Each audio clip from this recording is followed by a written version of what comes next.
Bonjour à tous, petite vidéo aujourd'hui pour parler d'un concept qui m'intéresse beaucoup, qui est donc de voir l'homme la partie masculine de l'espèce humaine comme étant une variable expérimentale en fait dans laquelle viendraient puiser les femmes pour adapter la génétique de leur progéniture à l'environnement qu'elles considèrent qui sera l'environnement de demain. Donc tout ça pour répondre un peu aux problématiques de l'environnement. Donc concrètement, bon, c'est vrai que c'est peut-être pas super clair, mais j'ai l'impression que l'homme a un peu ce problème qu'il doit à un moment accepter le fait qu'il n'a pas, comme je l'ai déjà dit, de valeur intrinsèque et qu'en fait, sa valeur est soit d'offrir un environnement dans lequel la femme trouvera plus de ressources que dans celui du voisin, c'est-à-dire une espèce d'optimisation de ressources et une optimisation de sécurité, ou une optimisation génétique, c'est-à-dire, à mon avis, c'est pas pour rien que les femmes sont massivement attirées par les hommes grands et que les hommes grands ont, je pense, 20% d'enfants en plus ou 30% d'enfants en plus. Donc c'est vraiment à un moment en tant qu'homme, est-ce que c'est une question que je pose, est-ce qu'il ne faut pas accepter qu'on est un peu des bêtes sacrificielles entre guillemets? Euh, donc je dis pas ça de façon définitive, mais il y a clairement cet aspect-là chez les hommes. Et j'aimerais bien développer quelques points qui illustrent assez bien cette problématique. Il faut savoir que quand on regarde des études génétiques qui ont été faites, il faut savoir que la majorité des femmes, donc un très très haut pourcentage, donc 95 ou même plus pour cent de femmes se reproduisent. Par contre, quand on remonte au temps ancien, les, une minorité d'hommes se reproduisent. Donc c'est très intéressant de voir qu'au final, être une femme au niveau propagation génétique est pratiquement une assurance absolue de transmettre ses gènes, alors qu'être un homme ne l'est pas du tout.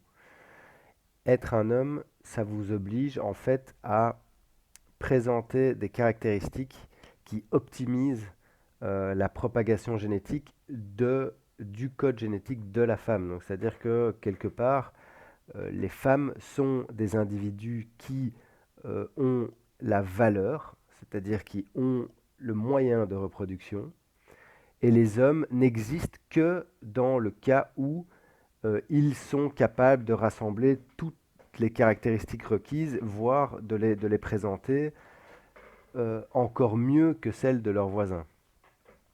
Donc, je pense que les hommes, à travers l'histoire, et c'est ça qui a fait peut-être que notre espèce a survécu et a développé une intelligence aussi importante, c'est que les hommes, en fait, ont un succès reproductif qui est corrélé à leur efficacité en fonction des besoins de l'environnement.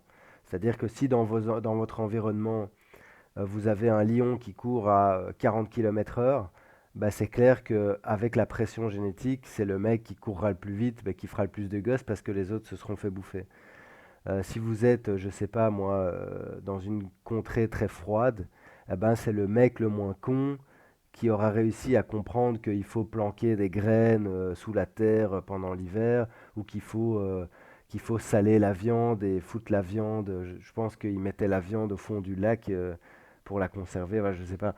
Donc il faut avoir un mec qui voit dans l'avenir et le mec qui voit dans l'avenir, ben, c'est le mec qui survit parce qu'il a de la bouffe et il peut survivre à l'hiver. Tandis que le con, ben, il fait pas de réserve et il crève. Donc pour moi, c'est un peu ça, la cruauté un peu fondamentale il y a des cruautés fondamentales au fait d'être une femme aussi, mais la cruauté fondamentale d'être un homme, pour moi, C'est vraiment cet aspect de tu existes parce que tu remplis une fonction et il faut que tu la remplisses le mieux possible. Et en fonction de ton niveau d'efficacité dans cette capacité de produire des choses et de répondre à des problèmes, en fonction de cette efficacité, tu auras un succès reproductif plus ou moins élevé. Et donc, c'est pour ça que au fur et à mesure du temps, l'homme se raffine. Enfin, c'est quelque chose que j'imagine, hein. Maintenant, j'ai pas, mais bon, j'imagine que c'est comme ça qu'on raffine l'espèce humaine et qu'on arrive à un QI ou à une capacité cérébrale qui est largement supérieure à tout ce qui a toujours existé sur Terre. Je ne vais pas parler des aliens et des conneries comme ça, on va éviter. Donc c'est peut-être un élément de réponse.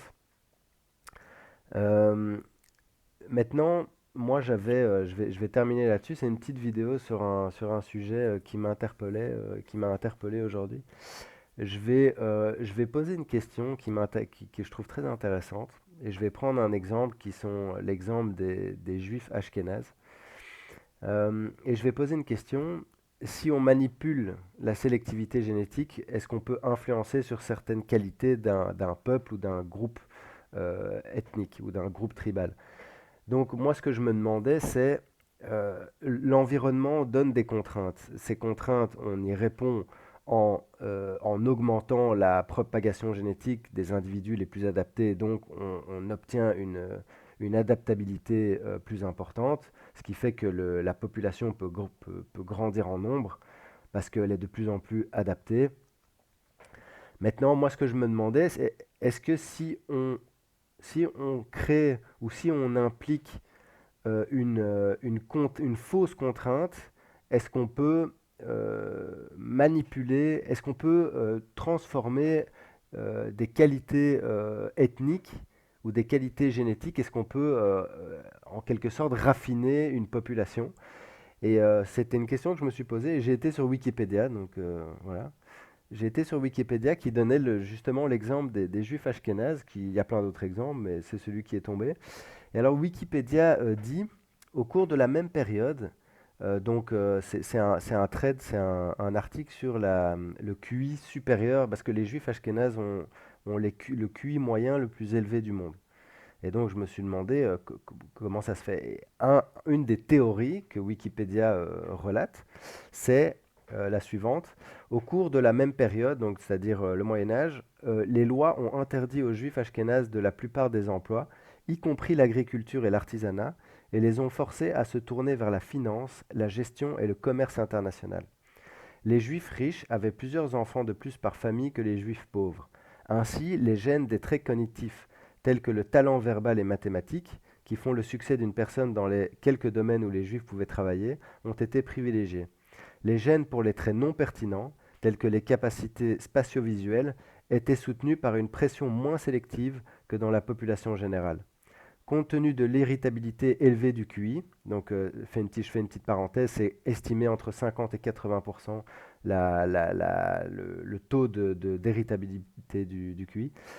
Donc je reviens, compte tenu de l'héritabilité élevée du QI, 800 ans est plus que suffisant pour que la pression sélective sur l'intelligence verbale et mathématique produise une augmentation de 16 points du QI. Et ça, je trouve ça très très intéressant parce que ça veut dire que sur des périodes relativement courtes, parce que 800 ans, je ne sais pas, ça fait depuis 40 000 ans que notre espèce existe. 800 ans, c'est même pas un quarantième de notre existence. Donc ça veut dire que sur quelques générations, sur peut-être 5, 10 générations, on peut déjà avoir un changement assez important. Et maintenant, je pose une autre question. Euh, La question est, si pour une raison ou une autre, la sélectivité sexuelle va dans un sens erroné par rapport aux défis futurs, est-ce que cela équivaut à un suicide civilisationnel? Donc ça, moi, c'est une question que j'ai formulée comme ça, qui est peut-être un peu pas super bien formulée, mais ce que je me demandais, c'est, est-ce que si pour une raison ou une autre, les femmes d'une civilisation se reproduisent en sélectionnant des traits qui sont irrelevant, comment on dit, qui sont pas adaptés aux défis futurs. est-ce que ça veut dire que, en fait, la civilisation qui applique cette sélectivité sexuelle va se prendre un mur, quoi.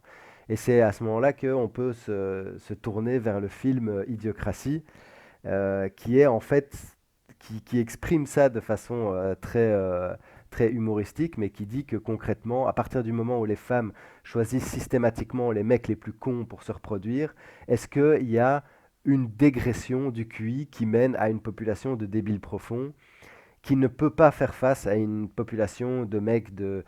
Parce que si vous prenez par exemple des populations, je donne pas d'exemple parce que c'est pas, j'ai pas envie de faire de polémique, mais il y a des peuples, il y a des pays dans lesquels le QI est de 80 ou 85 de moyenne. Moi, la question que je pose, c'est comment est-ce qu'un pays avec un QI de 85 peut faire face à un pays où la moyenne est de 105, 110. Le QI moyen à Hong Kong, je pense, est de 107. Et le QI moyen des juifs ashkénazes, c'est 115, quelque chose comme ça.